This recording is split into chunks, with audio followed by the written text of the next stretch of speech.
Em larga medida, eu acho que esse princípio ele deve continuar a ser respeitado como uma condição de respeito a vocês, né?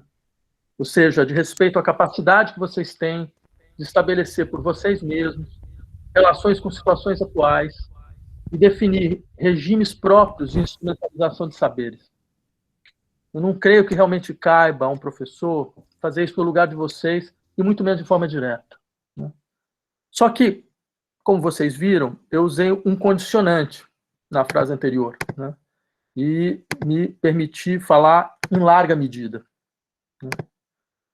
Porque eu acredito que vale a pena, nesse contexto que é o nosso, né?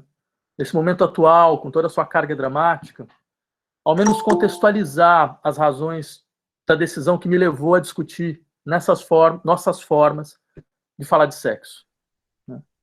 Porque seria impossível não lembrar de algo que todos têm percebido de forma cada vez mais explícita nos últimos anos, que é que um dos eixos fundamentais do poder é a tentativa de controlar as formas de falar de sexo. Não há projeto autoritário que não tenha como espaço fundamental da sua expressão a regulagem dos corpos, dos seus regimes de visibilidade, a definição das formas de aliança, os circuitos de afetos e de desejos. Sexo sempre foi e sempre será uma das questões centrais da vida social e da esfera do político. Porque poder é mobilização de libido, é constituição de adesão a partir de processos de identificação. Embora use continuamente a força e a violência, nenhum poder se sustenta apenas sob a força e a violência. Ele se sustenta a partir do desejo. Ele precisa do desejo para impulsionar os processos de reprodução material da vida social. A nossa servidão, ela é libidinalmente constituída, ela é libidinalmente investida. E por isso, não se trata de afirmar que a ascensão de regimes autoritários seja acompanhada de discursos repressivos sobre o sexual, né? A situação é um pouco mais complexa, né? Isso nunca ocorreu dessa forma. Todo poder fala de sexo de forma insistente e compulsiva, com a esperança de que essa fala defina uma partilha entre as formas da experiência libidinal que podem circular, que devem ser visíveis, e aquelas que não podem. Porque falar de sexo é não apenas constituir socialmente objetos de desejo, mas, principalmente, falar de instituições, de hierarquias, de normas sociais, de sujeições. Lembrem, por exemplo, de alguém como Margaret Thatcher a dizer: não existe esse negócio de sociedade, existem indivíduos e famílias. Bem, alguém poderia se perguntar, mas o que a família está fazendo nessa frase? Porque, vejam, há certa lógica em dizer que não existiria a sociedade como um corpo anterior aos indivíduos, que existiriam apenas indivíduos em associação, em julgamento de ações, a partir dos seus sistemas particulares de interesse. Afinal de contas, essa é a fantasia liberal por excelência. A fantasia de que a sociedade é, na verdade, o sistema de relações entre elementos sem relações imanentes alguma. Só que por isso que vem a questão, que me parece interessante, por que então associar família? Por que associá-la a não ser para naturalizar formas de hierarquia de gênero, de transmissão e filiação, formas de autoridade, de divisão social do trabalho, de individualização? Formas que deverão ser desejáveis, que nós deveremos querer reproduzir, que nós deveremos ser capazes de investir libidinalmente, de organizar nossas fantasias e desejos a partir do seu núcleo.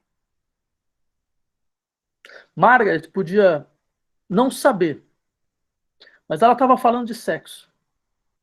de como o sexo deve ser feito e, principalmente, contra quem ele deve ser feito. Porque quando se fala de sexo, essa é uma questão fundamental, que vai definir o sentido de tais falas. Contra quem essas proposições são enunciadas? Contra quem é enunciada a afirmação de que existiria apenas indivíduos e famílias? Contra que potencialidades? Contra que criação possível? O que se quer parar dizendo isso? No campo do sexual, nenhum enunciado é meramente descritivo. Todo enunciado, ele é agonístico. E essa me parece uma questão absolutamente central, né, dentro de uma discussão como essa que nós gostaríamos de desenvolver. Né? Vejam, então não vai ser surpresa para ninguém que nesse exato momento histórico, que é o nosso, o poder fale tanto de sexo. Fale todos os dias, de forma jocosa, de forma sarcástica, de forma ameaçadora, de forma apocalíptica. Ou seja, talvez não seja estranho que ele fale de uma maneira muito similar àquela que os alemães ouviam na década de 30 do século passado, quando eram exortados a desenvolver aversões contra o que se chamava à época de bolchevismo sexual e suas perversões. São aversões eram produzidas, através de textos que afirmavam, por exemplo, eu cito, nossa mais alta tarefa consistirá em facilitar a formação de uma família aos dois companheiros ligados pela vida. A sua destruição definitiva equivalerá à supressão de toda a humanidade superior. Mesmo concedendo à mulher um vasto campo de atividades, nós nunca deveremos perder de vista que o objetivo último de uma evolução verdadeiramente orgânica e lógica é a formação da família. Ela é a menor unidade, mas também a mais importante de toda a estrutura do Estado. Como o bolchevismo quer aniquilar toda individualidade, ele destrói a família, que imprime ao homem sempre uma marca individual. É por isso que ele detesta todas as aspirações nacionais. Ele quer uniformizar os povos, tornando-os dóceis. Mas todas as tentativas de aniquilar a vida pessoal serão reduzidas a nada, enquanto restar no coração do homem uma centelha de religião. Pois é na religião que sempre se manifesta a liberdade pessoal em relação ao mundo ambiente. Vejam, esse era um texto do Partido Nazista Alemão, que concorria à eleição de 1932. Religião, família, liberdade individual, luta contra a homogeneização, tudo isso em nome de uma sexualidade que assuma lugares naturais, que não perverta as formas sociais orgânicas da evolução, a lógica do existente. Em suma, toda a humanidade dita superior. Essa era, como dizia o panfleto, a nossa mais alta tarefa.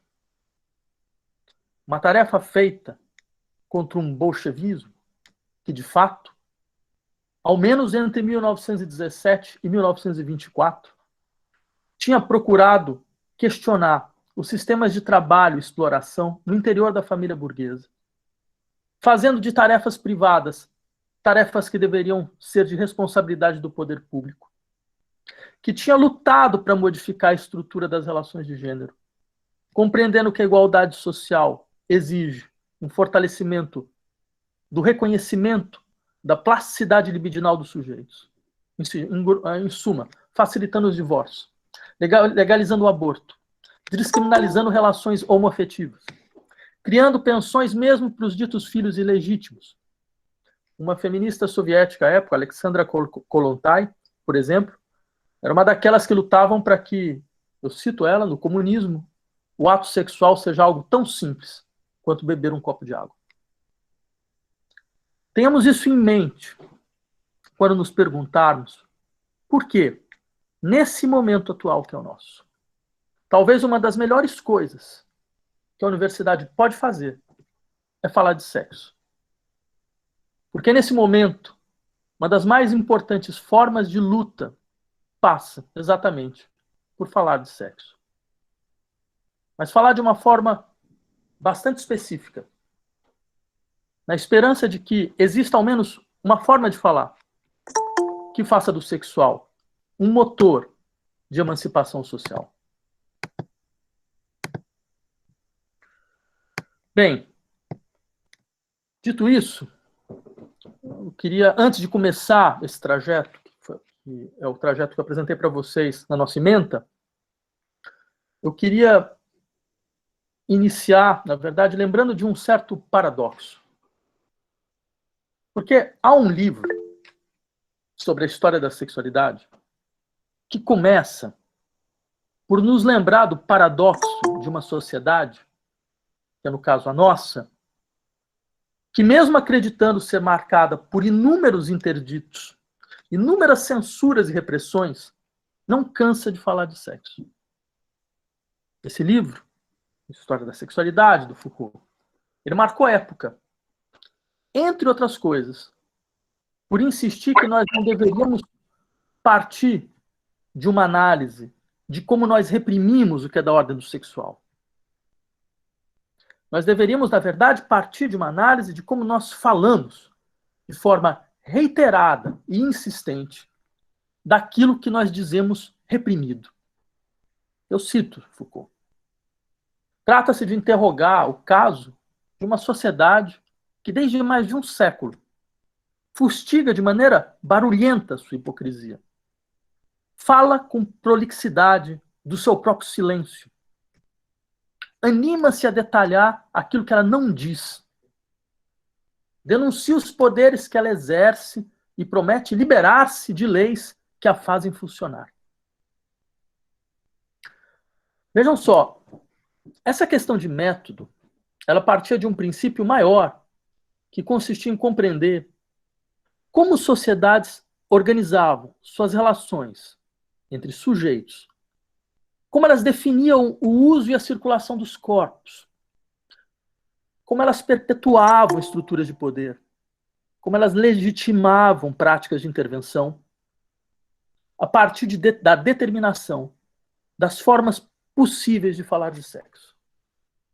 E não exatamente através do seu silenciamento compulsivo. Com isto em vista, tratava-se de lembrar como, a partir de meados do século XIX, as ditas sociedades ocidentais conhecerão uma modificação estrutural nas suas formas de falar de sexo. Eu queria partir daí, dessa modificação, que ela é importante para a nossa discussão e para entender o que acontece, me parece, na contemporaneidade, ainda hoje. Essa modificação, bem, dessa modificação nós ainda seríamos legatários. E ela se desdobrou de forma lenta e de forma tensa.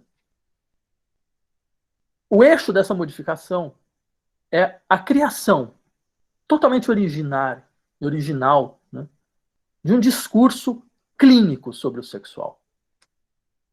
Eu lembraria aqui com vocês de uma passagem arquiconhecida desse próprio livro, de História da Sexualidade, do Foucault. Ela é a seguinte. Há, historicamente, 2 procedimentos para produzir a verdade do sexo. De um lado, as sociedades, e elas são numerosas, a China, o Japão, a Índia, Roma, as sociedades árabo-muçulmanas, sociedades que se dotaram de uma arte erótica. Na arte erótica, a verdade, dessa que se trata, a verdade ela é extraída do próprio prazer, tomado como prática e recolhido como experiência. Não é em relação a uma lei absoluta do permitido e do proibido. Não é em absoluto por um critério de utilidade que o prazer é levado em conta. Nossa civilização, ao menos sob um primeiro ponto de vista, não tem uma arte erótica. No entanto, ela é a única a praticar uma ciência sexuais. Ou melhor, ao ter desenvolvido no decorrer dos séculos procedimentos que se ordenam essencialmente a uma forma de poder saber rigorosamente oposta à arte das iniciações e ao segredo magistral. Trata-se da confissão. Isso é o Foucault falando, né? E vejam que interessante, porque a colocação ela é clara. Em sociedades outras que as ocidentais, haveria um falar sobre sexo marcado pela singularização de práticas e de experiências que nós deveríamos chamar de artes eróticas. Essa singularização, ela não se regularia a partir da conformidade a uma legislação de caráter homogêneo e universalizante. Essa inexistência de uma arte erótica entre nós, ela pode ser explicada pela presença de um elemento do conjunto descrito por Foucault que destoa, que é Roma. Né? Vocês viram? O conjunto era China, Japão, Índia, Roma e as sociedades árabo-muçulmanas. Roma, a princípio, seria o destoa por quê? Porque trata-se de um horizonte dito ocidental. Né? E a estratégia ela é clara, é interessante, porque a ideia de Foucault é o cristianismo, com a sua procura singular pela transcendência, com seu dualismo, a sua posterior problematização moral do corpo, com a sua junção entre sexual e confissão, marcou entre nós nossas formas de falar de sexo.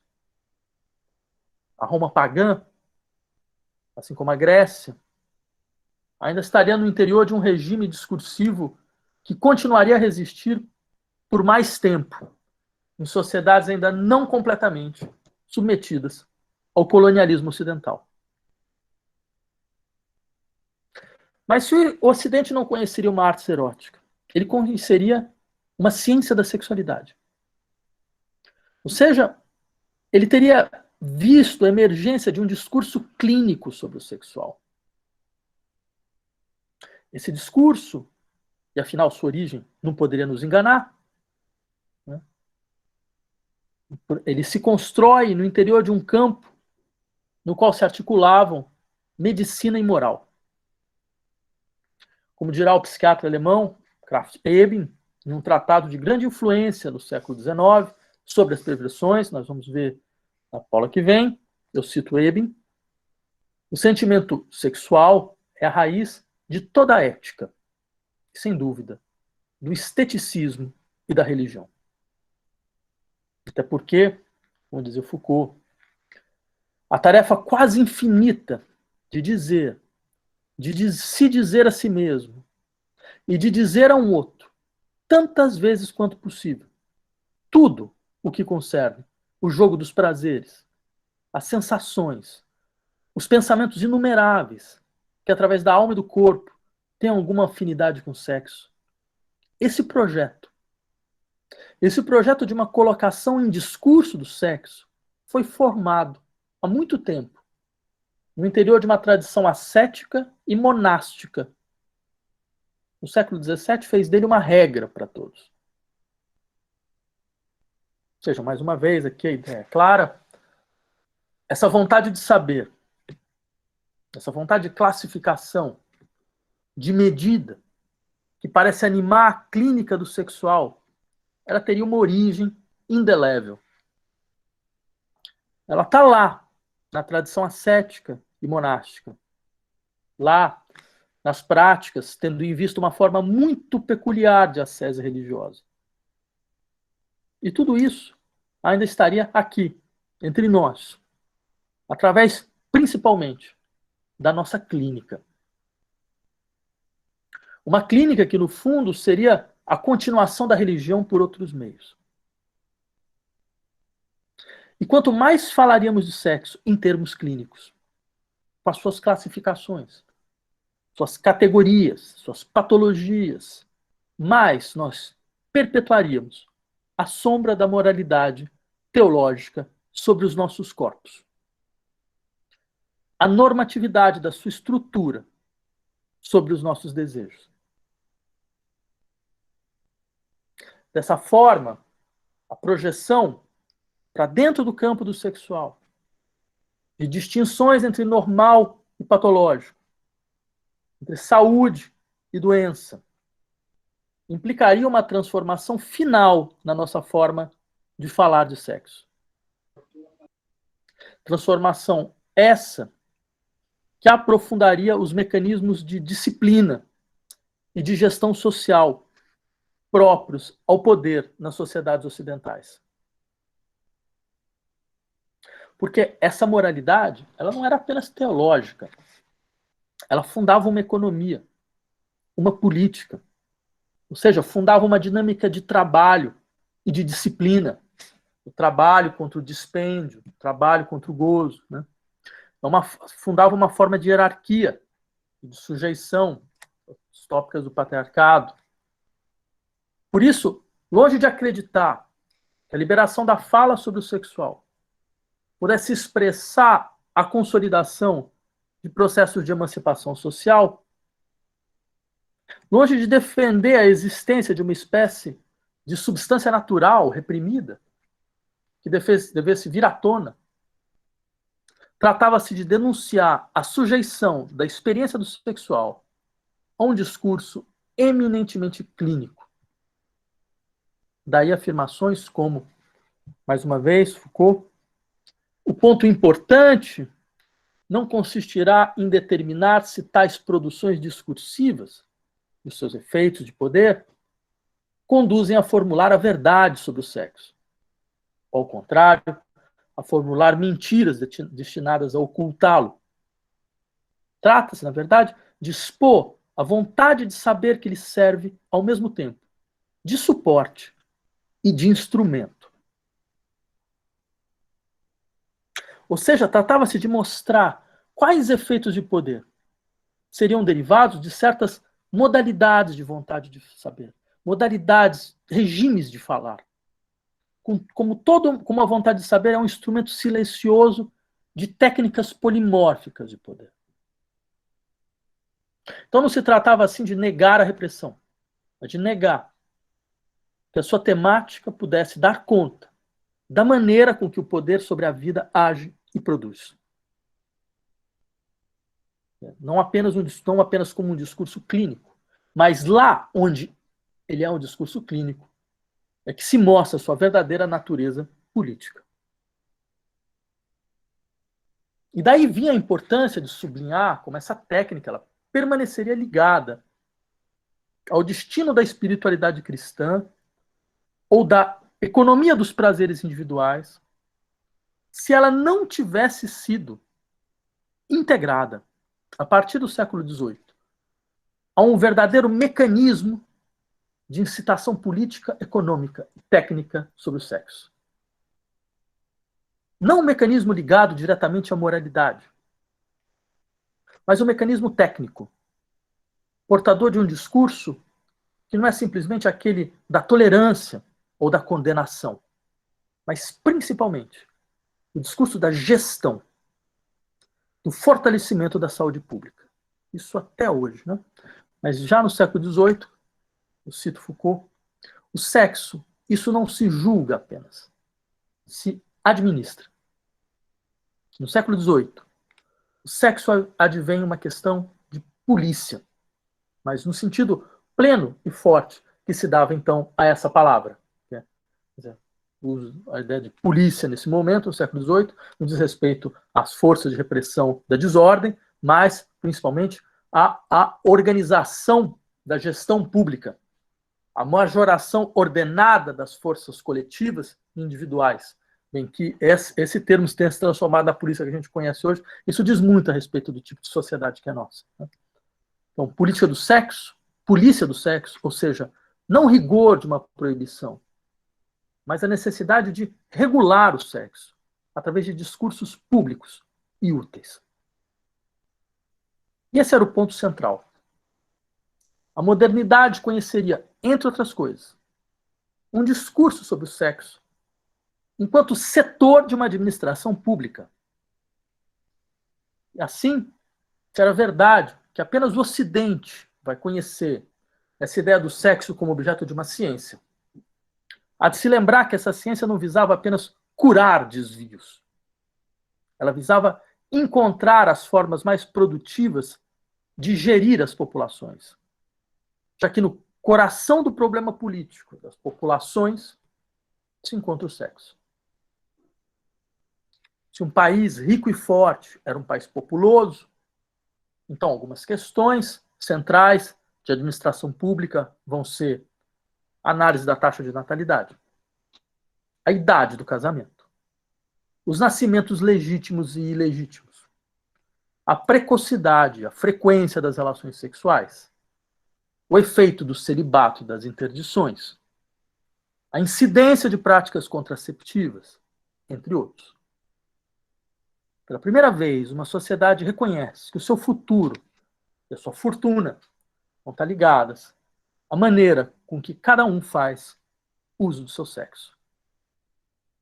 Só que essa administração também se dava no sentido de definir uma normatividade explícita, reprodutiva, heteronormativa, empurrando todo o resto para o campo das patologias e das perversões. Vai ser assim que, a partir de meados do século XIX, nós vamos encontrar esses tratados de perversões que desejavam catalogar todos os ditos desvios possíveis. Eu havia falado do Krafft-Ebing, responsável talvez pelo tratado mais influente à época, que falava de 4 perversões fundamentais: inversões, fetichismo, sadismo e masoquismo. E já o conjunto é bastante singular, né? Como a gente vai ver na aula que vem. Porque não deixa de ser extremamente sintomático que dessas 4 perversões fundamentais, 2 sejam invenções literárias, sadismo e masoquismo. E uma seja uma apropriação de um dispositivo colonial de sujeição, que é o fetichismo, que vem, na verdade, da maneira com que os navegadores portugueses do século XVI, que se aportavam na África subsaariana, descreviam os cultos das tribos que lá habitavam como se fossem cultos fetichistas, de onde vem todo o termo fetiche, de feitiço, factício, que é um termo português, na verdade. Né? Era uma maneira de criar uma espécie de linha divisória entre a nossa forma de pensamento, que saberia operar, em última instância, com símbolos e com representações, e esta forma aparentemente fetichista, né, que seria uma forma completamente metonímica, seria uma forma completamente na qual a ideia mesmo de uma representação não se dá, onde há uma relação imanente entre o elemento e aquilo que ele deveria representar, como no raciocínio infantil. Né? Então, é claro, porque é a infância do mundo. Muito interessante como tudo isso entra na descrição, na constituição do que seria a instauração das perversões. Ok. Queria partir desse livro, eu queria desenvolver mais coisas, mas queria saber se até aqui alguém teria alguma questão. Né? Ver como a gente pode organizar isso. Tá. Até aqui está tudo claro, estão conseguindo acompanhar? Alguma dúvida? Por enquanto, tudo certo por mim.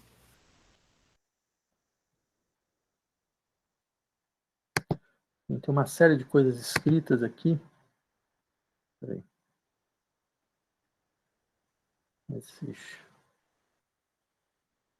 Ok. Se alguém quiser fazer uma pergunta, vamos fazer um acerto. Vocês abrem o microfone e façam a pergunta. Porque eu posso... Professor, boa tarde. Você falou das perversões, né? E eu me lembro de, se não estou enganado, você falou de 4 perversões: o sadismo, o masoquismo e o fetichismo. Qual seria a última? As ditas inversões, que é a maneira com que no século XIX se falava do que posteriormente vai se entender como homossexualidade, que era um quadro específico. Obrigado. E aí toda uma discussão interessante, por exemplo, quem desenvolve muito bem essa discussão é o Ian Hacking, né, num livro chamado Historical Ontology, né, Ontologia Histórica, onde vai lembrar, a grosso modo não, de maneira estrita, é possível mesmo dizer que é nesse momento que aparecem homossexuais. Esse é um dado interessante, porque ele participa de uma certa perspectiva epistemológica chamada nominalismo dinâmico, ou seja, que é parte do princípio de que, principalmente nas ciências humanas, nós temos estruturas nominalistas, mas que produzem efeitos. Então, você tem uma performatividade interna na nomeação. Vai dizer, é claro que práticas homoafetivas sempre existiram e sempre existirão, né, nas mais variadas sociedades, das mais diversas formas. Mas peguem, por exemplo, o que acontecia na Grécia. Não passava na cabeça de um grego, você poderia distinguir as pessoas entre aquelas que têm relações privilegiadas com objetos de desejo vinculados ao seu mesmo gênero e aquelas que têm relações privilegiadas de objetos vinculados a gêneros ditos outros, né? Ou seja, não passava por um grego descrever alguma pessoa como algo que nós entenderíamos hoje por homossexual. Mesmo que as práticas homoafetivas fossem comportamento absolutamente corrente e organizado e normatizado no interior da vida social. Por isso, alguém como Hacking vai poder dizer, no momento em que se estabelece essa classificação, algo acontece. Algo acontece, e acontece retroativamente, algo muda, porque é próprio das ciências humanas esse processo através do qual você, ao integrar uma descrição, você reconfigura o descrito. Então, esse é um elemento, me parece importante para entender o que a gente vai perceber mais claramente, o que significa essa instauração das perversões. Os comportamentos todos estavam lá. Não se inventou comportamento algum. Mas a partir do momento que eles são classificados, que eles determinam posições subjetivas, que eles indicam algo sobre o que seria próprio aos sujeitos portadores, então algo muda, fundamentalmente.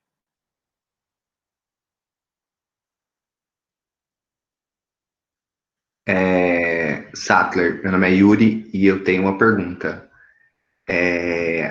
Nessa época foi que eles começaram a denominar um pouco do...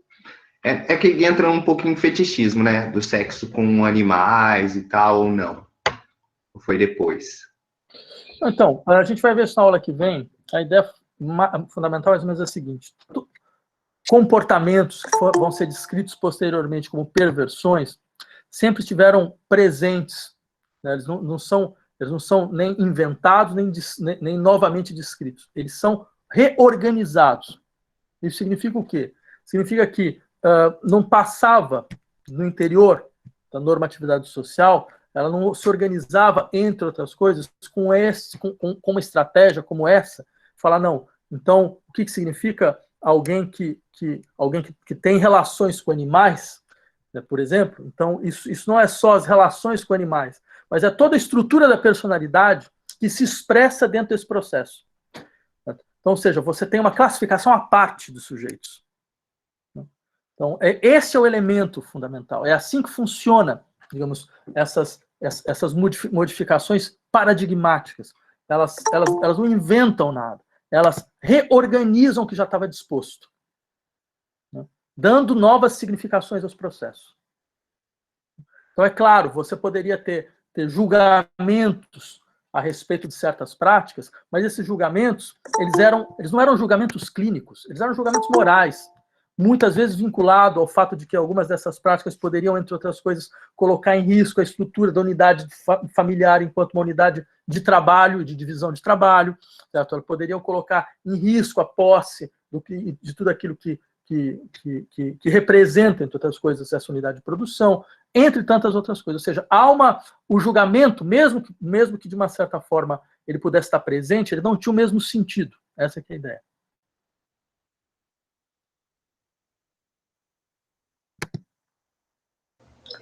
Professor, os sujeitos dessa investigação do Krafft-Ebing, por exemplo, eles eram pessoas institucionalizadas, eram pacientes dele? Quem eram essas pessoas?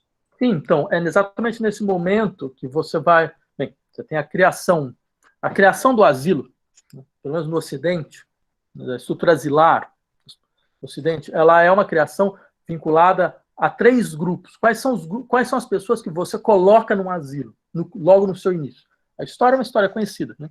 Em 1654, acho, na França se faz um edito real, né, no qual se cria os hospitais gerais.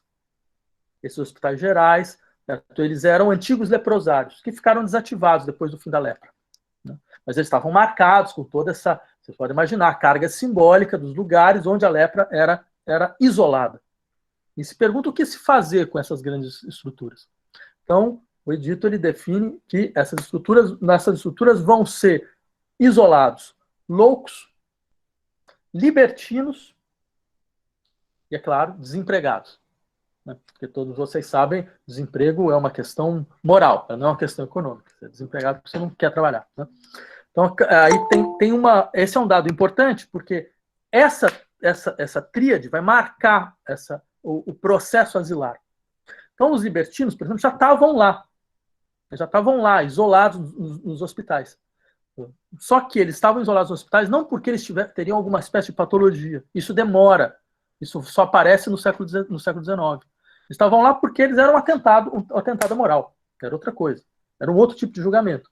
Ou eles colocavam em risco, né, a possibilidade mesma da perpetuação, da reprodução e da preservação de certas instituições, de certas unidades que eram fundamentais para a vida social, como, por exemplo, a família.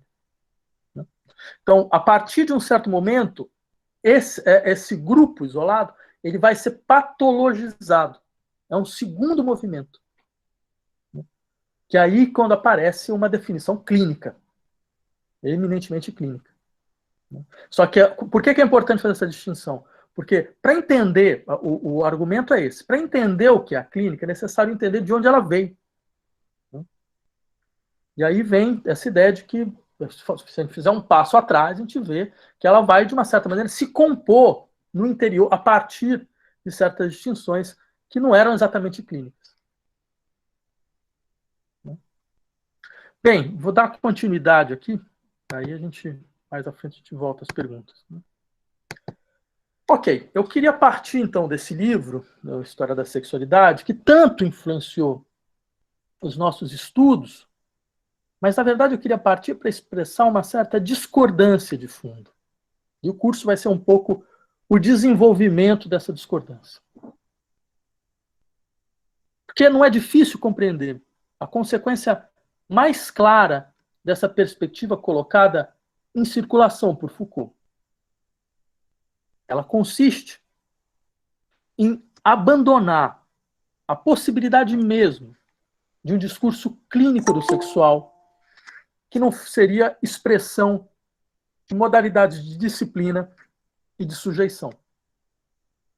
Ou seja, tudo se passava como se fosse questão de dissociar toda a possibilidade de pensar conjuntamente clínica e crítica. Nesse horizonte, o discurso clínico sobre sexo só poderia ser uma estrutura de poder baseada nas dinâmicas de classificação e de patologização de sujeitos. E, nesse sentido, haveria uma caracterização subsidiária da clínica do sexual.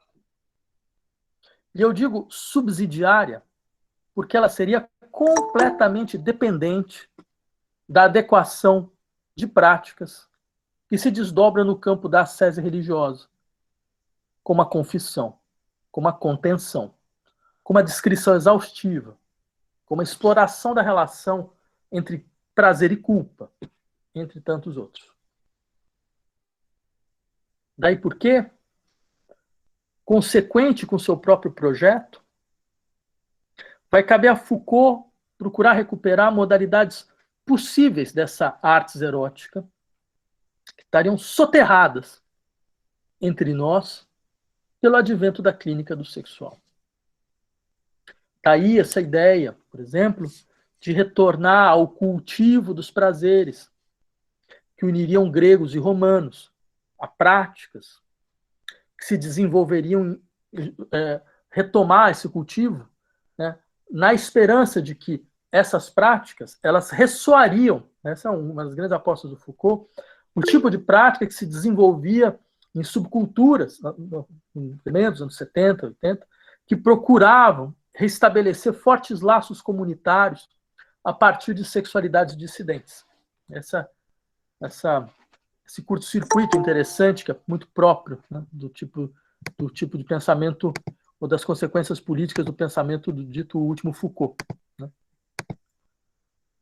Quem desenvolve isso muito bem, nesse ponto, que trabalha muito esse ponto, é o professor Hernani Chaves. Eu recomendo os textos dele, caso você se interesse por essa questão. Um dos resultados interessantes desse processo foi uma espécie de deslocamento. Um deslocamento através do qual falar de sexo vai tender a se tornar algo imediatamente traduzível em um espectro concreto de lutas sociais. Esse é um ponto que eu queria insistir. Me parece um ponto muito importante. Essa crítica, né, de uma espécie do caráter disciplinar da clínica sobre o sexual vai trazer uma série de consequências. Uma delas é a defesa de que há uma forma de falar de sexo que não passa pela clínica, mas ela é imediatamente traduzível em um espectro concreto de lutas sociais. Na verdade, ninguém precisou esperar Foucault para isso, mas é certo que a crítica da clínica ela deu força subsidiária a uma relação entre clínica e luta social, na qual a segunda, a luta social, parece anular ou submeter imediatamente a primeira. Bem, haveria vários exemplos a trazer nesse contexto, só que eu gostaria de lembrar de um, que é vindo não de Foucault, mas de um certo espectro do feminismo. Por exemplo, esse espectro vai insistir na maneira que nós falamos de sexo, preservando uma certa, digamos, ilusão ontológica da diferença sexual. Ou seja, acho que a diferença sexual tem uma realidade absolutamente invariável, né? Absolutamente encarnada dentro de uma invariante ontológica, né? Seja essa invariante ontológica garantida pela physis, né, digamos assim, garantida pela natureza, estou garantida pela inscrição maior no ser, ou qualquer coisa parecida. Né?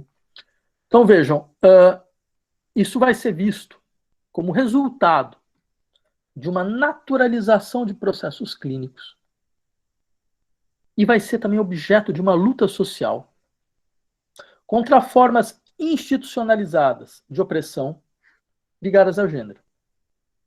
Então, um exemplo ilustrativo, a gente vai ver com mais calma dentro do nosso curso, mas só para trazer um pouco, para compor essa cartografia das questões, como as questões vão ser trabalhadas. Um exemplo ilustrativo nesse sentido é a feminista francesa Monique Wittig.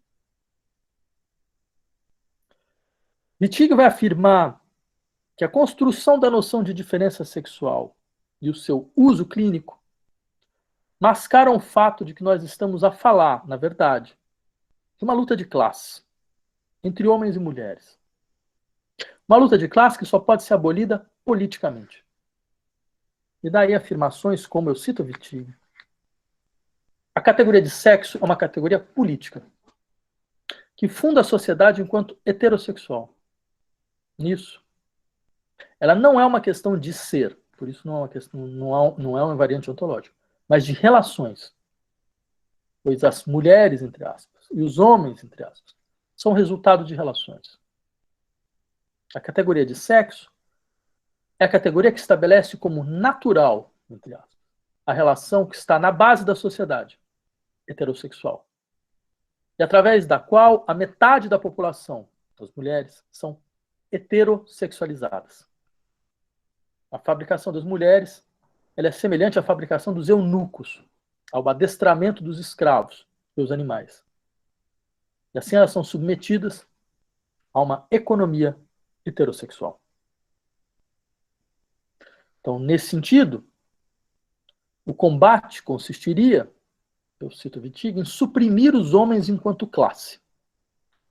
no curso de uma luta política de classe, não de um genocídio. E desaparecendo a classe dos homens, desaparecerá também a classe das mulheres, pois não há escravos sem senhores. E notemos essa assunção explícita e consequente de um esvaziamento da clínica em prol da transferência da fala sobre o sexual para o campo político das lutas de classe, da crítica de dinâmicas de espoliação, através da problematização das lógicas de sujeição no interior de instituições sociais, como a família, como o casamento, como a divisão sexual do trabalho. E para que tal deslocamento possa ser completo, se faz necessário que Wittig recuse claramente a possibilidade de um discurso clínico que fale sobre diferença sexual e que não seja outra coisa que a continuação da dominação por outros meios. E daí colocações importantes como essa, ela faz, eu cito, pois na experiência analítica, experiência clínica, há um oprimido, é o psicanalizando, de quem se explora a sua necessidade de comunicar. E que, da mesma forma que anteriormente as feiticeiras só podiam repetir, sob tortura, a linguagem que os inquisidores queriam ouvir, não há outra opção. Se ele não quiser romper o contrato implícito que lhe permite comunicar e do qual ele necessita, do que de tentar dizer o que querem que ele diga. Estou psicanalizando. Essa é uma forma, percebe, de transposição da fala do sexual para o quadro imediato das lutas sociais. Ela nos lembra como nossas sociedades conheceriam ao menos duas formas de se falar de sexo. Formas essas que tecem entre si relações complexas. Eu insistiria nessa complexidade, porque nós conheceremos momentos históricos nos quais essas duas formas, ou seja, clínica e lutas sociais, caminharão próximas, como, por exemplo, nos anos 20 e 30 do século XX, quando o próprio termo revolução sexual vai aparecer. Exatamente pensando nessa articulação. Ele aparece pelas mãos do Reich, que dizia bem, a verdadeira revolução social, ela é uma revolução sexual. Haverá outros momentos, talvez seja o nosso caso atual, no qual um divórcio entre os dois parece se estabelecer, levando-nos a pensar se um discurso não deveria, afinal, submeter o outro. Se faria ainda algum sentido em preservar uma clínica do sexual. Ao menos uma clínica que não seja orientada pela configuração tática e estratégica das lutas sociais, vinculadas a gênero e opressão feminina, que não seja um setor retardatário dessas lutas. Bem, isso nos levará a problematizar essa visão subsidiária da clínica do sexual. E eu creio que, como não poderia deixar de ser, nós seremos obrigados a discutir o caso mais complexo dessas modalidades de discurso clínico, a saber, a psicanálise. Por isso que a gente tem todo um módulo sobre essa discussão. Como a clínica psicanalítica vai se organizar a partir da questão do sexual. Eu insistiria nesse lugar privilegiado da psicanálise, porque nenhum discurso clínico sobre o sexual teve tanto impacto na cultura ocidental quanto ela. Independente do que nós pensemos sobre a psicanálise enquanto clínica, independente se nós defendemos ou não sua eficácia, né, é certo que ela teve um impacto cultural maior na nossa forma de falar de sexo. algo da sensibilidade psicanalítica que nos moldou, para o bem ou para o mal, de forma extremamente visível, que moldou nossa cultura. Por isso, esse é o caso de, em vários momentos do nosso curso, voltar à psicanálise, mais uma vez, a fim de medir a natureza dispersa e muitas vezes divergente do seu impacto. Eu gostaria de insistir nessas duas ideias, de dispersão e divergência, porque, acusada muitas vezes de alimentar o primado da figura patriarcal do nome, da redução do desejo ao horizonte familiarista, com as suas hierarquias e figuras de autoridade, acusada de sustentar um falocentrismo inapto a se relacionar com a plasticidade imanente do desejo, acusada de um discurso indiferente aos marcadores raciais do sofrimento psíquico. A psicanálise também foi, historicamente, o eixo da constituição do programa de uma revolução sexual nos anos 30. Nela, se desenvolveu o trabalho com a explicitação das figuras do desejo insubmisso, dos vínculos libidinais que explodem ordens sociais, da dimensão política do gozo, da sua forma de fazer desabar a linguagem. A partir dela, foi possível constituir uma decisiva, reflexão libidinal sobre as bases psíquicas da sujeição racial. Pele negra, máscaras brancas, seria impossível, só para ficar entre alguns exemplos, sem a sua relação à psicanálise. Há uma complexidade que é própria à psicanálise, que explicita uma dimensão clínica conflitual, contraditória, por isso politicamente rica. E eu gostaria de explorar essas contradições com vocês, a fim de pensar sobre o que pode ser uma clínica do sexual em um momento histórico como o nosso. Ou seja, um primeiro eixo importante do nosso curso vai ser a exploração desses dois regimes de fala do sexual que nos acompanham, né, a partir, principalmente, do final do século XIX. Uma clínica do sexual e o sexual como horizonte fundamental de lutas sociais, né, de transformação institucional, estrutural das nossas formas de vida. Então, esse é o primeiro. Por isso que vocês viram todos os módulos, como eles se organizam, sempre passando por algumas reflexões clínicas e tentando dar conta também de dimensões fundamentais do horizonte de organização das lutas a partir da discussão sobre o sexual.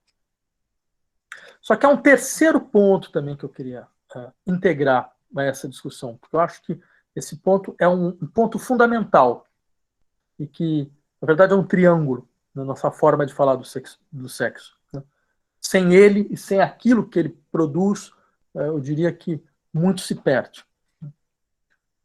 Só que, antes de entrar nesse ponto, que é o último ponto que eu queria trazer para vocês na aula de hoje, eu queria saber, então, se sobre isso alguém tem alguma questão.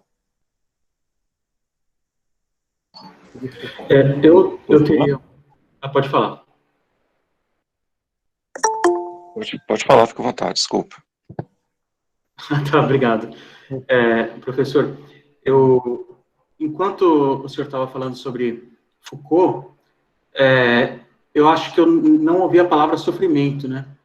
E me pareceu, eu não conheço no original, né? Estou tendo acesso a esse conteúdo por meio dessa sua aula, mas, assim, a clínica da psicanálise, ela parecia ter um objetivo muito claro, que era de reduzir o sofrimento da pessoa, né? Então, a pessoa chegava lá, né, a pessoa histérica, chegava com dores e outros problemas, e Freud conseguia ajudar elas a se livrarem disso, né? Isso na clínica. E ela só conseguia falar isso dentro do consultório, falar coisas relacionadas a isso dentro do consultório, porque fora do consultório ela tinha uma moral que não permitia que ela externasse isso. E mesmo assim, Foucault, ele despreza essa ideia de que a psicanálise, de fato, ajudava pessoas que estavam sendo reprimidas por uma moral social e ajudava elas a sofrerem menos. Foucault despreza esse aspecto? Então, Silvio, não é que ele despreza, ele se pergunta de onde vem, de fato, o sofrimento. O sofrimento ele vem do fato de que existe algo da ordem da sexualidade que está sendo reprimido pela normatividade social e que a clínica, então, vai, à sua maneira, acolher esse reprimido, dar espaço de fala a esse reprimido para que ele possa ser reconhecido, ou esse sofrimento não é feito pelo próprio discurso sobre o sexual, pelo próprio discurso médico sobre o sexual, pela própria maneira com que esse discurso, então, ele define certos lugares, define certas normalidades, define certos horizontes, né, de individuação ligado ao desejo, né, e como isso produz sofrimento. Por exemplo, se a gente pegar... O argumento ele é astuto, ele não é facilmente descartável, insistiria. Porque, por exemplo, se a gente pegamos o caso Dora, clássico caso sobre histeria feminina, né, dentro da clínica do Freud. Né? Quer dizer, o Freud mesmo, ao falar sobre o caso, né, ele pensa sobre quais foram os seus limites no manejo da transferência e que fez o caso ser cortado, rompido. Né? Ele não se resolve. Né? Então, uma das coisas é, eu me coloquei muito dentro de uma posição, digamos, paterna, né? Ele via muito claramente a série de objetos de desejo no qual o pai estava presente, e mais do que isso, ele interfere muito claramente. Uma coisa que eu diria, nenhum analista deve tentar fazer isso agora, né? Bom que o Freud fez para que ninguém mais tente fazer. Ele interfere muito claramente na orientação do desejo da paciente, ao ponto de falar, não, mas o seu desejo vai para cá. Né? Na verdade, é muito claro o desejo que você tem pelo Sr. K. Né? Ou seja, todo esse processo de dominação, ele parte de um pressuposto, de vários pressupostos, entre eles que o complexo de Édipo, quando ele não permite a transposição de objetos, né, então ele faz com que objetos arcaicos retornem. Então, daí, a maneira com que o vínculo ao pai se retornava naquele momento em que ela poderia seu amor poderia lhe levar a um outro patamar de individuação. Então, nós percebemos muito claramente a estrutura normativa por trás. A questão do Foucault é uma questão clara. Não seria esta estrutura que faz o sujeito sofrer como histérica? Então, até que ponto, da mesma maneira como o Pasteur descobriu que o médico podia ser um agente indutor da doença, porque, bem, contrariamente a certos compatriotas nossos, o Pasteur sabia que existia vírus, né? Então você fala, olha, de fato, esse é o fato, você precisa de uma asepsia geral do hospital para que as pessoas o médico não seja um indutor da doença. Da mesma forma, é quase como se ele colocasse essa questão para as clínicas do sofrimento psíquico. Né? Mas, desculpa se eu estou sendo chato aqui, insistindo, mas só para entender mesmo. Porque a pessoa, antes de iniciar o tratamento, ela estava sentindo dores, ou com alguns efeitos, com alguns sintomas, né, psicossomáticos ali. Sem conhecer o tratamento. Depois que ela passa pelo tratamento, ela deixa de sentir aquelas dores, deixa de ter aqueles sintomas. Então, como que a gente pode dizer que o médico colocou essa doença nesse caso?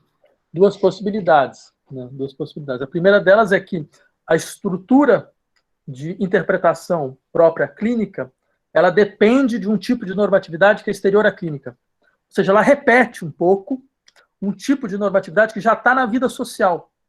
Então, ela não está em contradição com a vida. Ela está expressando que a vida social deve funcionar. É que ela pega aqueles que, de uma certa maneira, não conseguiram se integrar bem e ela vai fazer uma segunda volta da integração. Essa é uma possibilidade de análise. Né? A outra é também se perguntar até que ponto a cura se deu. Né? É um dado interessante. Porque, por exemplo, se a gente pegar... A gente estava falando sobre o caso Dora. Né? A última coisa que a gente poderia, de fato, falar é que Dora foi curada. né? Bem, o caso foi suspenso, né? Então, você não tem todo o processo na sua integralidade, as dinâmicas da cura, a descrição do final do tratamento, todo esse tipo de coisa, mas, de fato, ela volta, né? Ela volta, depois ela vai ser analisando do Felix Deutsch, certo? E, de uma certa maneira, o seu lugar continua o mesmo, o seu lugar de desejo continua o mesmo, né? Então, aí teria toda uma questão interessante de fazer. Eu acho, simplesmente para dizer, eu teria outras formas de tentar defender o processo analítico, mas eu acho que talvez seria interessante a gente começar por aí, aceitando as críticas, porque elas não são ingênuas, né? Elas obrigam a uma certa reflexão articulada. Posso falar um pouco? Pode falar, Rodrigo, né? Isso. Eu acho muito interessante isso que você está trazendo, Vladimir. Mas quando você começou a falar primeiro de clínica, eu pensei mais na coisa da psiquiatria, dessa coisa da classificação, né, assim, da homossexualidade como a inversão, como patológica e tal, né? Aí o colega, Diogo, né, ele trouxe essa questão que eu achei também muito interessante. Só que tem hoje, por exemplo, tem um livro que eu acho muito interessante, que chama Transferências Cruzadas, do Daniel Kuperman, ele até é da USP, você deve conhecer ele, né?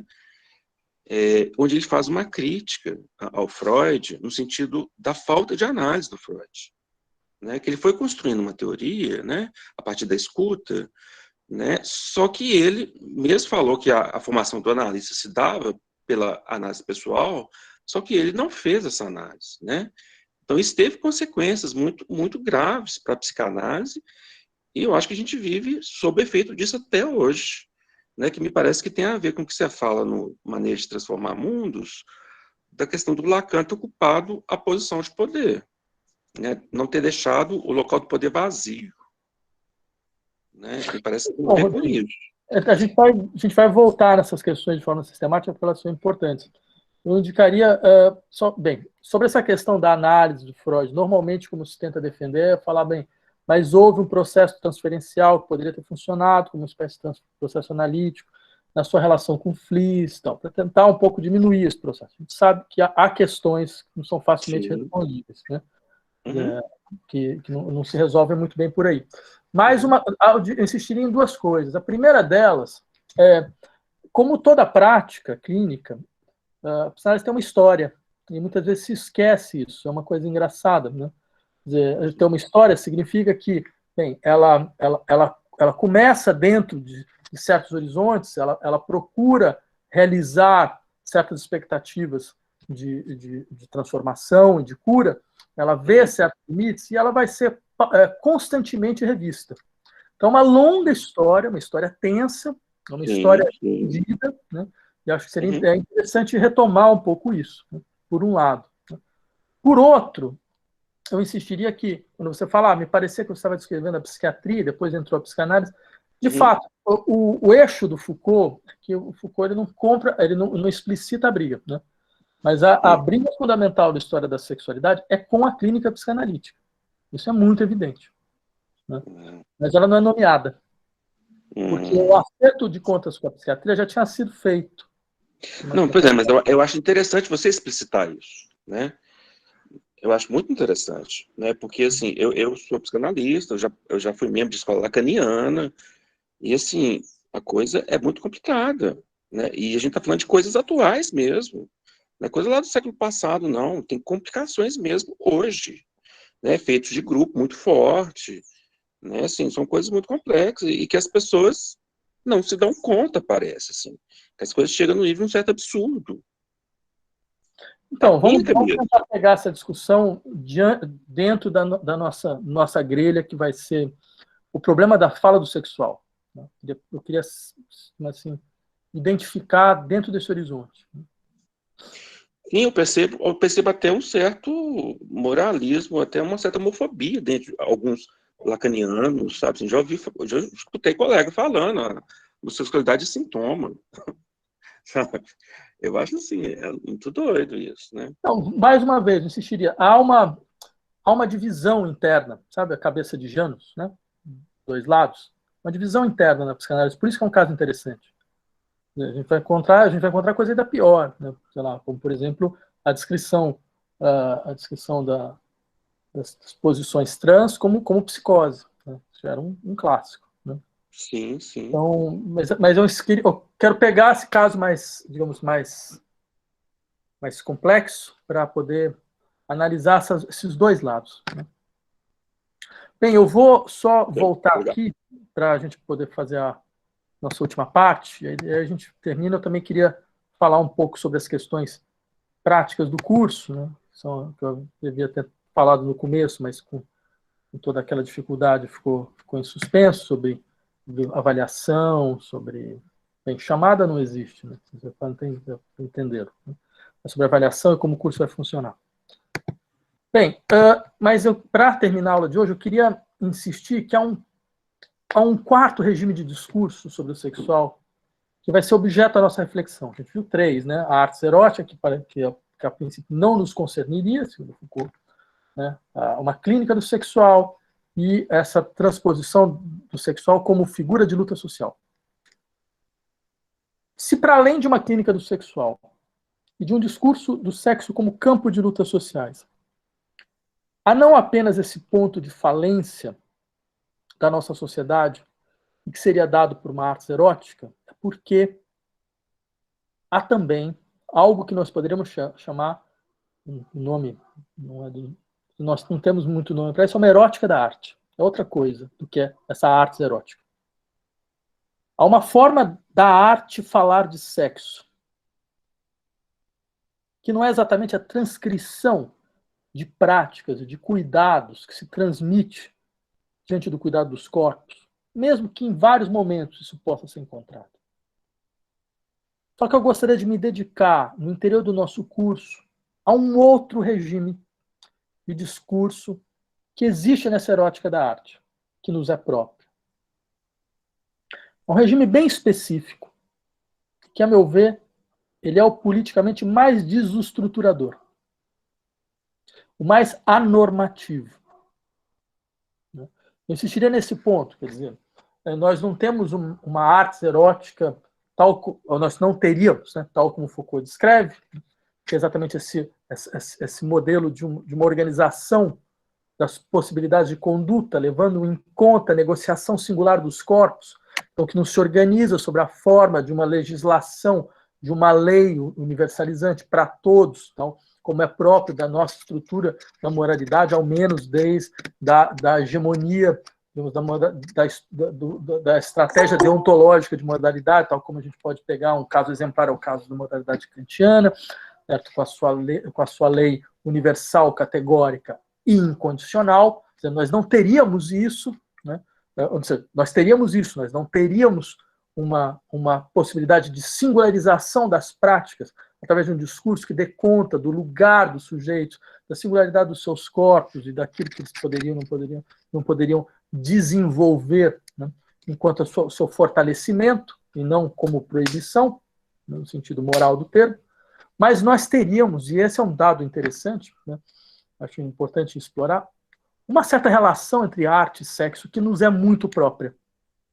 Né, própria de um determinado momento histórico, né, não do Ocidente, mas de um certo momento histórico, que é esse nosso. Né. E essa relação ela pode ser encontrada na literatura, por isso que eu convoquei dois escritores do nosso curso, o James Ballard e a Marguerite Duras. Ela pode ser encontrada no cinema, por isso que o nosso curso vai terminar com uma reflexão sobre Cronenberg, e mesmo na ópera. Né? E isso eu faço questão de fazer. Né? Que a gente vai ver Lulu do Berg, né?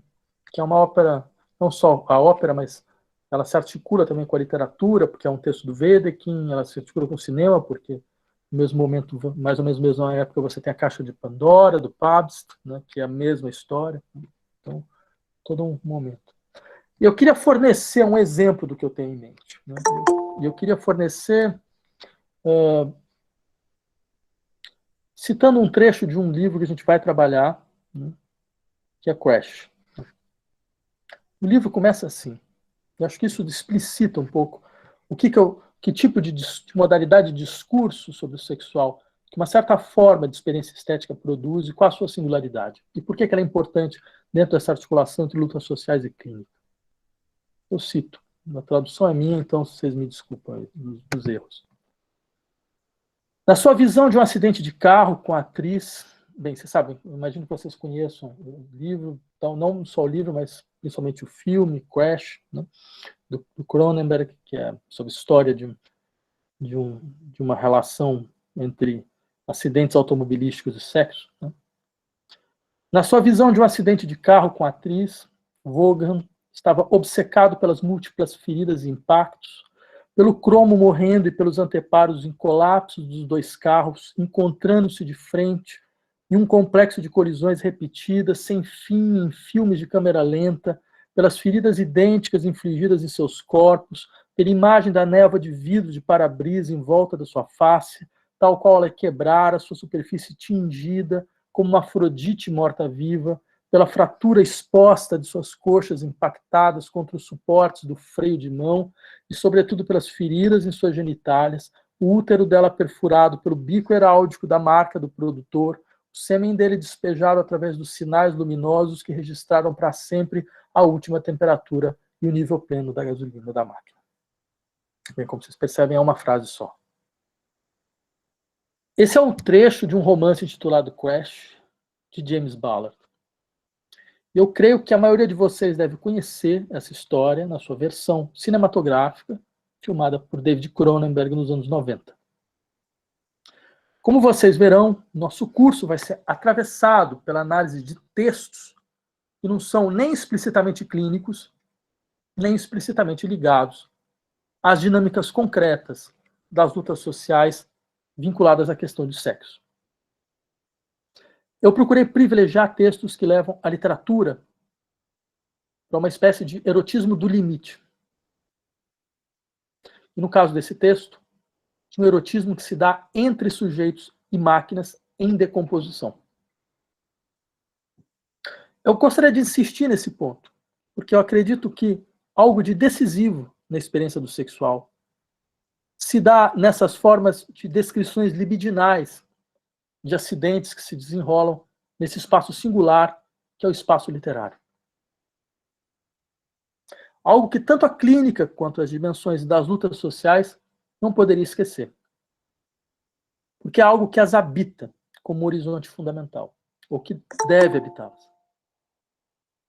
Há certa experiência que se dá no campo do sexual, e que coloca questões que aparecem inicialmente como sofrimento psíquico e sofrimento social, para acabarem por serem acolhidas em um esforço de decomposição de mundos, que entre tantas outras figuras possíveis, acabou por chegar a nós como a experiência de uma colisão de carros.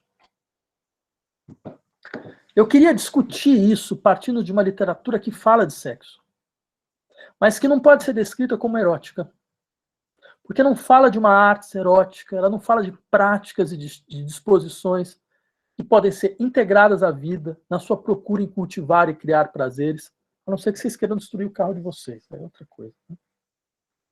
Na verdade, ela fala de sexo como se estivesse diante de algo insubmisso aos códigos do erotismo.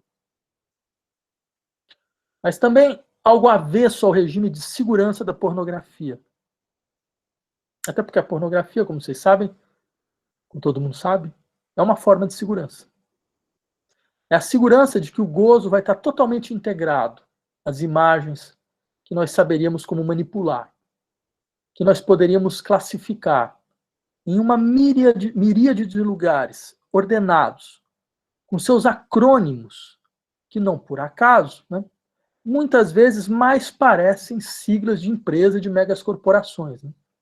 Tipo BDSM, MILF, BBW, AMWF, BBC, CBT, CFMN, CMNF, DAP, FFFM, né? Entre tantos outros. Vocês usem sua imaginação de vocês para tentar descobrir o que isso realmente significa. Né? De toda forma, vejam, essa escolha que eu fiz por esse tipo de literatura e de cinema Ela se justifica porque eu creio que essa literatura, ela explicita algo que pulsa como um dos motores da clínica e das lutas sociais, algo capaz de operar transformações no campo do sexual, mas que pulsa muitas vezes como um motor mudo, e a respeito do qual talvez nós devamos recuperar o seu som específico, as suas palavras possíveis. Por isso, esse curso ele foi composto através dos deslocamentos entre os campos da clínica, das lutas sociais e das artes, se nós quisermos falar de sexo. Então, vamos voltar rapidamente, para terminar a aula de hoje, no texto com o qual eu iniciei. Notem o ritmo da descrição, sem pausas, uma única frase, ocupando todo o parágrafo. Como se fosse questão de criar um fluxo contínuo de imagens que passam dos corpos mortos ao carro, reduzido à condição de ferragem. Como se fosse questão de um tempo parado, próprio às colisões. Essas mesmas colisões que parecem paralisar os fluxos, quebrar os movimentos, produzir uma nova forma, construída a partir de feridas e de impactos. Percebamos essa escrita que procura fazer do acidente alguma forma possível de encontro entre máquina e humano, entre técnica e pulsão. Não mais o encontro da máquina como extensão das habilidades dos humanos, como promessa iluminista de desenvolvimento e progresso técnico, através do fortalecimento da capacidade humana em intervir em um mundo desencantado a partir das exigências da produção. O que temos, na verdade, é a colisão, é o crash, que é o crash do choque entre carros, mas é também o crash da bolsa de valores, do colapso da economia. Mas vamos levar em conta, vamos tentar entender um pouco que crash é exatamente esse. E por que ele é uma forma possível de abertura. Em um texto para a revista automobilística Drive, Ballard afirma que a imagem fundamental do século XX não é o homem na Lua, o Churchill fazendo o V de vitória após o fim da Segunda Guerra, mas é um homem em um carro motorizado, dirigindo em uma autoestrada de concreto para algum destino desconhecido. Autoestrada como a pura expressão do século XX, com toda a sua velocidade e toda a sua violência. Que não poderia ser diferente. Já que se trata de compreender que o ponto fundamental de uma sociedade ele é dado pela maneira com que ela organiza os fluxos e os movimentos. Pela maneira com que ela ordena a circulação. Ou seja, mais importante do que saber o que sociedades trocam, é saber como elas trocam. Que velocidade? Qual ritmo? Em qual intensidade? O ritmo automotivo é o ritmo da fricção e da velocidade. Da aproximação dos pontos no espaço, através de um fluxo aparentemente desimpedido, que em vários pontos produz colisões. Dessa forma, através do automóvel, Ballard forneceu uma bela metáfora de uma sociedade fascinada pelo universo da circulação. Tal como os automóveis, as coisas no interior da vida social, os objetos do nosso desejo, as pessoas que encontramos e com as quais transamos, circulam de maneira cada vez mais rápida até se chocarem. Elas vão se equivalendo e criando uma estranha zona de indiferença, de desidentidade, até que o choque aparece, com a força das crises redentoras. Como se o choque fosse a única coisa capaz de quebrar a indiferença da circulação. Bem, eu gostaria de mostrar nesse curso como esses choques, presentes em vários regimes de discursos sociais, sempre foram uma das mais astutas formas de luta contra uma forma fascista de vida. Essa mesma forma que nos assombra atualmente. Bem, era isso que eu tinha a apresentar para vocês hoje. Se vocês tiverem mais alguma questão, a gente já tem um pouco de tempo. Mas antes das questões, eu não esqueço, eu queria só definir algumas questões de ordem prática. Primeiro, a gente vai procurar uma sala maior para que esse tipo de problema não aconteça como aconteceu hoje. Então, vocês devem receber, aqueles que estão inscritos vão receber um comunicado de alguma sala que seja mais ampla, e também eu vou colocar no Facebook o novo link, se for o caso, né? Segundo, o curso, bem, normalmente, nós temos um Google Classroom para os inscritos, né, onde estão quase todos os textos. Eu queria agradecer aqui a Camila, que é monitora do curso, então ela também vai estar ajudando a gente em todas as questões técnicas, né? Ela que conseguiu quase todos esses textos, porque eu sou completamente incapaz de lidar com qualquer coisa que tenha uma idade menor do que 20 anos, ou 30 de existência, principalmente computadores, né? Então, vocês podem organizar a leitura de vocês a partir do quadro que está fornecido pela ementa, né?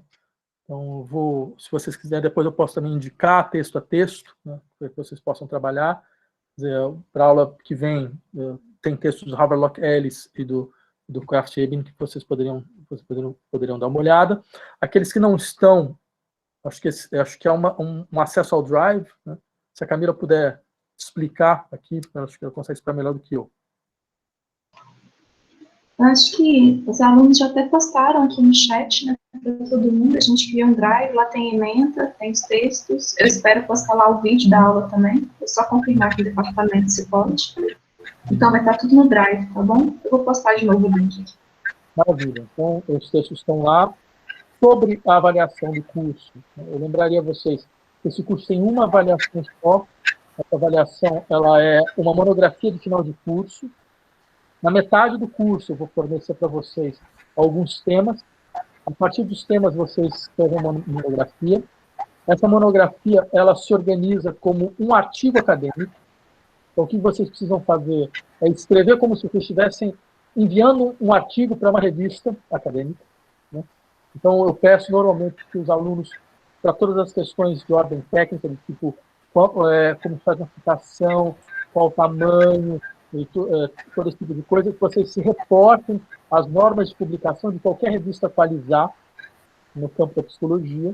Vocês vão encontrar, são mais ou menos, tem 2 ou 3 padrões, né? Esses padrões são diferentes para mim, né? Então, vocês podem simplesmente escolher um e seguir. Então, no meio do curso, vocês vão receber esses temas, e dos temas vocês vão desenvolver trabalhos individuais, né? Os artigos são individuais.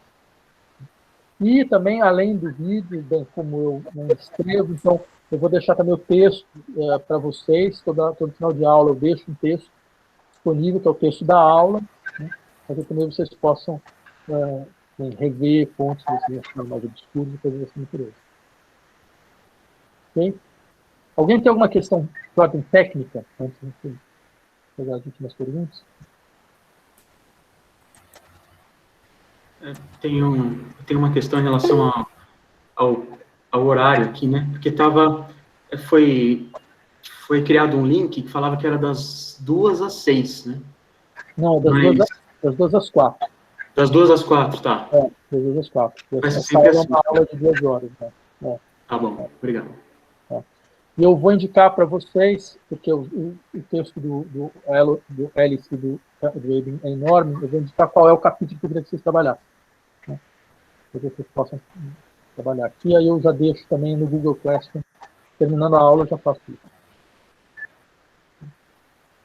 Tem alguém que ficou com alguma questão? Professor, é o Luiz. Eu queria voltar um pouco na parte que você falou sobre o Foucault e o problema dele com a clínica. Tá, deixa eu só acender a luz, porque senão vai parecer realmente uma coisa meio cadavérica, porque eu vendo que vocês não conseguem enxergar quase nada. Só um pouquinho.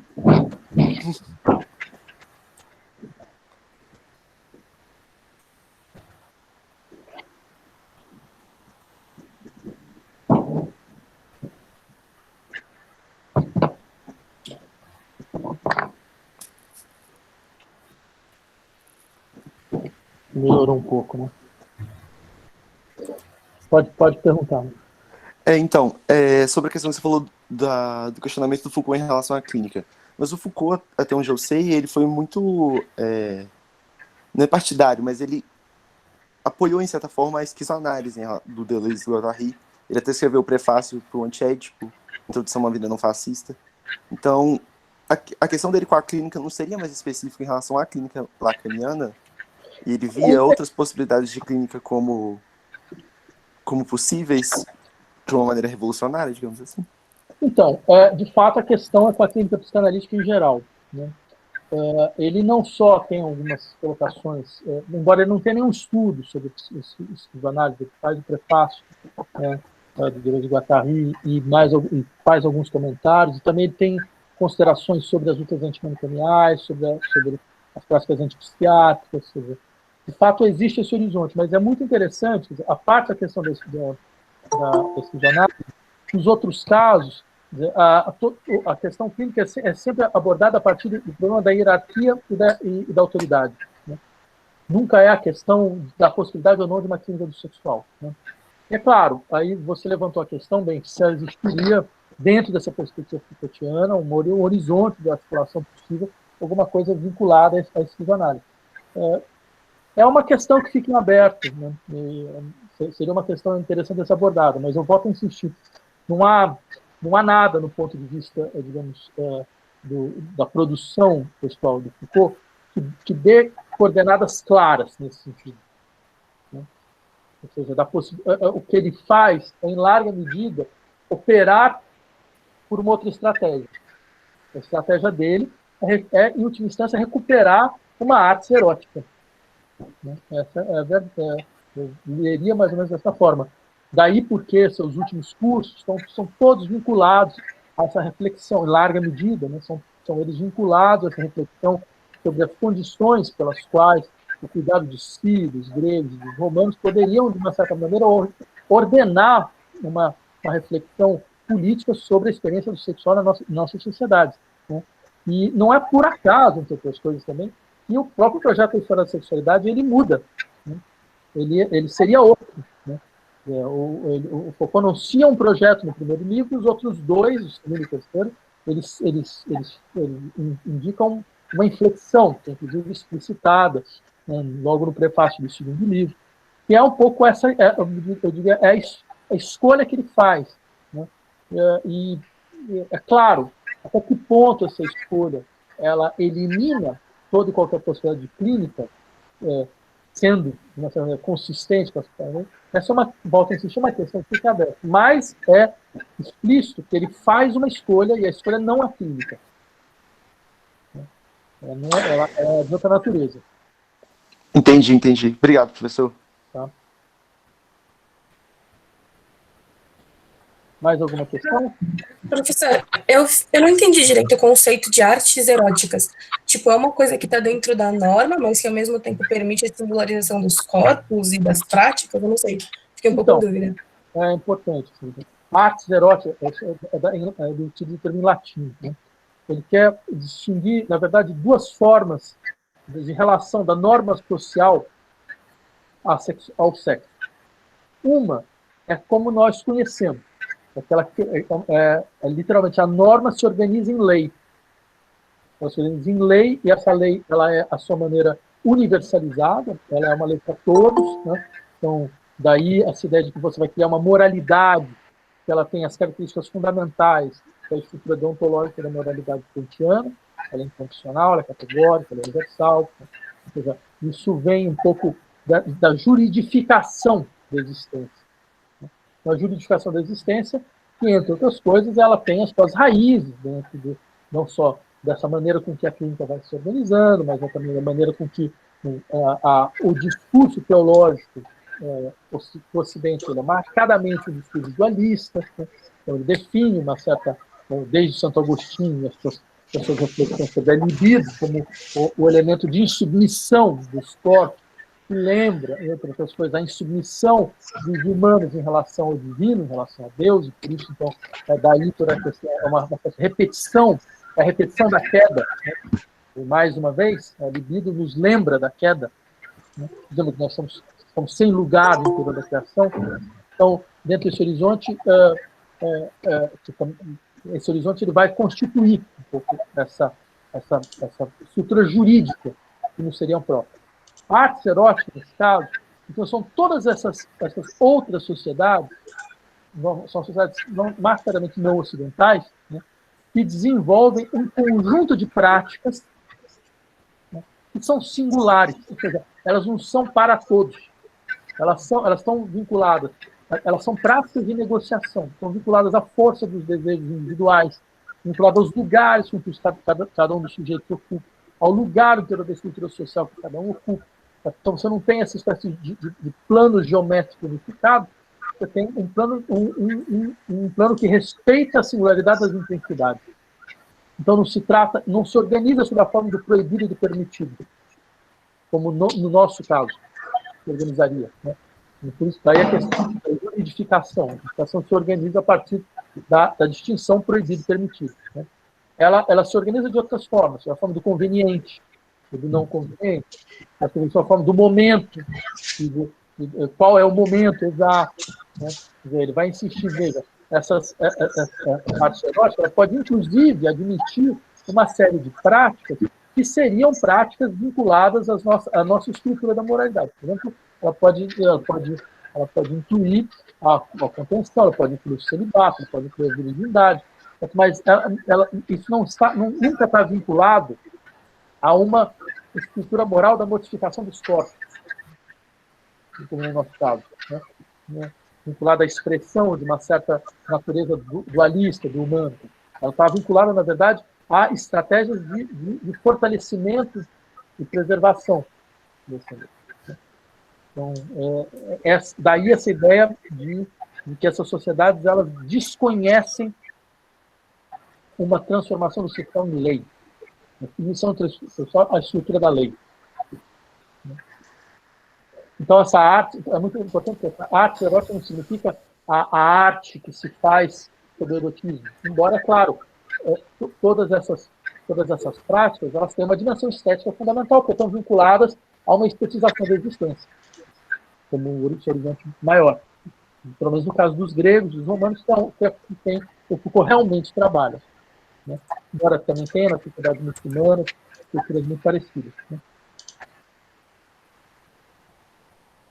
Okay? Professor, só uma questão prática, né? Sobre a avaliação, né? Disseram que ano passado, além da monografia, tinha a opção de fazer dissertação. Vai ter essa chance também agora?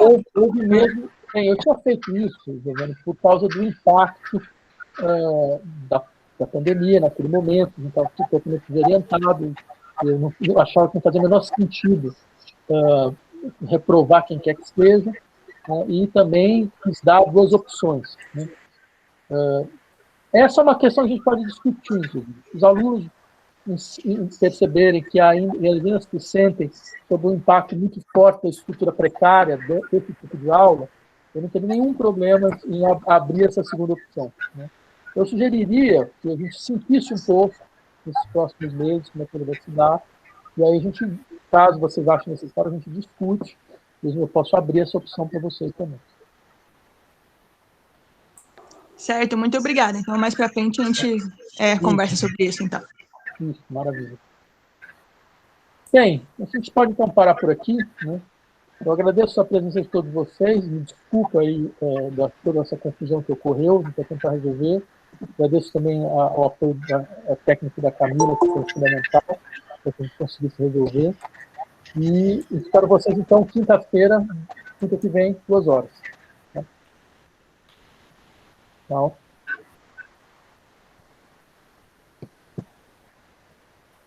eu preciso encerrar a chamada.